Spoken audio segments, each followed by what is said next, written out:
अस्सलाम वालेकुम viewers, welcome to Sultana yummy food secrets. अल्लाह ताला आप सब पर अपनी रहमतों और बरकतों का नज़ुल फरमाए। आज की रेसिपी चिकन वेज सैंडविचेस की रेसिपी है। आज की रेसिपी स्पेशल स्टूडेंट्स के लिए है। स्पेशल ये रेसिपी मैंने तैयार की थी अपनी प्यारी प्यारी भांजियों के लिए। तो होपफुली मेरे व्यूवर्स को भी आज की ये रेसिपी बहुत पसंद आएगी। बहुत सिंपल और सादा से अंदाज में ये रेसिपी तैयार होती है। चिकन वेज सैंडविचेस में जितना भी मटेरियल यूज हुआ है वो इजीली आपके किचन में दस्तयाब होगा और इजीली आप ये झटपट बना सकते हैं। तो चलें बनाना स्टार्ट करते हैं। यहाँ पे मैंने हाफ के जी जो है चिकन का कीमा ले लिया है, मोटा मोटा किया हुआ। तो 3 कप मैंने पानी लिया था, तो इसमें हमने ये शामिल कर देना है और चिकन को हमने खूब अच्छे तरीके से बॉयल कर लेना है। यहाँ पे 1 चम्मच जो है वो मैं नमक का शामिल कर रही हूँ। इसे खूब अच्छे तरीके से बॉयल कर लेना है। जब ये अच्छे से बॉयल हो जाए तो आपने एक स्टेनर लेना है, कोई भी छन्नी इस टाइप की ले लें। तो ये सारा चिकन का जो कीमा है ना उसमें हमने स्टेन कर लेना है। उसके बाद हमने इसकी जो यखनी है वो ज़ाया नहीं करनी। इसी यखनी में मैंने चॉप की हुई फाइन चॉप की हुई कैरेट्स हैं, तो वो मैंने बॉयल कर लेनी है। 2 से 3 बॉयल आने पे हमने इसको भी स्टेन कर लेना है। फिर से दोबारा हमने इसी यखनी के पानी में मैंने शामिल कर देना है एक मीडियम साइज का प्याज छोटा छोटा कटा हुआ, और 2 मैंने कैप्सिकम काटी थी फाइन चॉप की हुई, वो हमने यहाँ पे शामिल कर देनी है। और इसे भी हमने जस्ट 2 से 3 बॉयल आने पे इसको हमने स्टेन कर लेना है, और बाद में इसे यखनी को भी हम ज़ाया नहीं करेंगे, इसे हम यूज़ करेंगे। फिर हमने ले लेना है एक बॉल और उसमें स्टेन किया हुआ चिकन का जो कीमा है वो शामिल कर देना है। साथ ही बॉयल की हुई तीनों सब्जियां इसमें शामिल कर देनी है, कैरेट्स, कैप्सिकम और अनियन। उसके बाद आपने यहाँ पे 2 मैंने टमाटर लिए थे, उनको भी बारीक बारीक सा काट लिया था, सीड्स इसके मैंने निकाल लिए थे। उसके बाद मैंने इसमें बंद गोभी डाली है, वो भी फाइन चॉप की हुई। इनको मैंने बॉयल नहीं किया, ये हम ऐसे ही शामिल करेंगे। तो इसे खूब अच्छे तरीके से मिक्स कर लेंगे। मसालों में जस्ट हाफ टी स्पून जो है मैं ब्लैक पेपर ऐड कर रही हूँ, और हस्बे ज़रूरत जो है वो पिंक सॉल्ट ऐड कर रही हूँ। और मसालों में हमने थोड़ा सा यहाँ पे मैक्रोनी का जो मसाला होता है ना, वो मैं यहाँ पे पास्ते का जो मसाला होता है वो यहाँ पे शामिल किया है। 3 चम्मच भर के मैंने यहाँ पे शामिल कर दी है मेयोनीज की। तो यहाँ पे हम मेयोनीज यहाँ पे शामिल कर रहे हैं, और जो सारे मटेरियल को खूब अच्छे तरीके से हमने मिक्स कर लेना है और एक फाइन सी हमने ड्रेसिंग तैयार कर लेनी है। तो हमारी सैंडविचेस के लिए जो हमने ड्रेसिंग करनी है वो तैयार हो गई है, इसको हम रखते हैं एक साइड पे।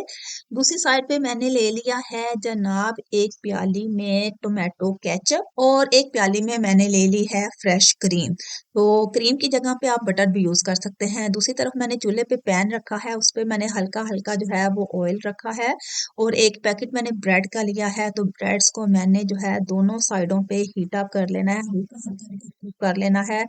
आँच आपकी जो है ना लाइट होनी चाहिए, गैस आपकी जलने नहीं चाहिए। दोनों तरफ से आपने अच्छे तरीके से सेक लेना है, अच्छे तरीके से इनको कुक कर लेना है इस तरीके से। तो जब ये अच्छे से इस तरीके से फाइन सी कुक हो जाए तो हमने इनको निकाल देना है। तो जल्दी से मेरे नए व्यूवर्स मेरे चैनल को सब्सक्राइब कर दें, वीडियो अच्छी लगे तो वीडियो को जरूर लाइक किया करें, अच्छा सा कमेंट भी कर दिया करें, ताकि मेरे चैनल की हौसला अफजाई होती रहे, मैं आपके लिए अच्छी अच्छी आसान सी वीडियोस लेकर आती रहूं।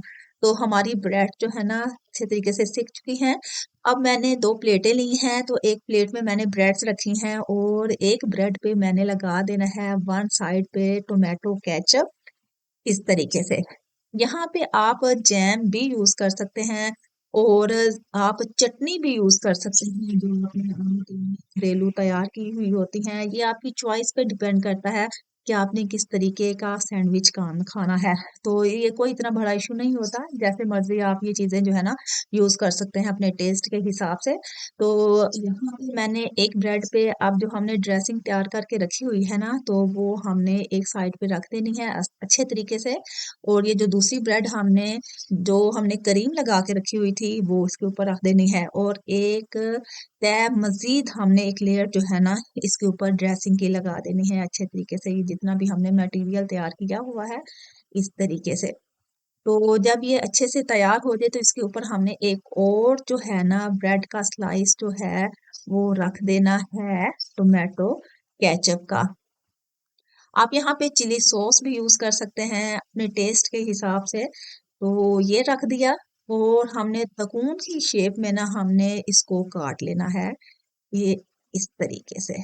ये देखें बड़े इज़ी से ये जो है ना कट जाते हैं और इज़ी से तैयार हो जाए। ये देखें कितना यम्मी सा लग रहा है और बहुत क्रिस्पी भी लगते हैं। तो इसी तरीके से हमने बाकी के ब्रेड्स जो है ना, बाकी की ब्रेड के सैंडविचेज़ इस तरीके से बना के रख लेने हैं। आप बच्चों को खुश कर सकते हैं। बच्चे जब स्कूल से आते हैं ना तो फ़ौरन ही खाने की फ़रमाइश करते हैं और कभी उनको इस तरह के सैंडविचेज़ मिल जाए ना तो मैं कहती हूँ कि बच्चों को खुश करना हो तो बस इस तरह की सिंपल सी रेसिपीज तैयार कर दिया करें तो बच्चे बहुत खुश हो जाते हैं। तो ये दूसरी तरफ मैंने ये यखनी जो है जो सूप जो बचा हुआ था सब्जियों और चिकन का आप ये भी साथ सर्व कर सकते हैं, चाय के साथ ले सकते हैं, किसी भी टाइम नाश्ते में आप ये यूज कर सकते हैं या लंच बॉक्स में बच्चों को दे सकते हैं। तो इट्स योर चॉइस। ये देखें बहुत सिंपल और सादा से अंदाज में मैंने ये सैंडविचेस तैयार कर लिए हैं।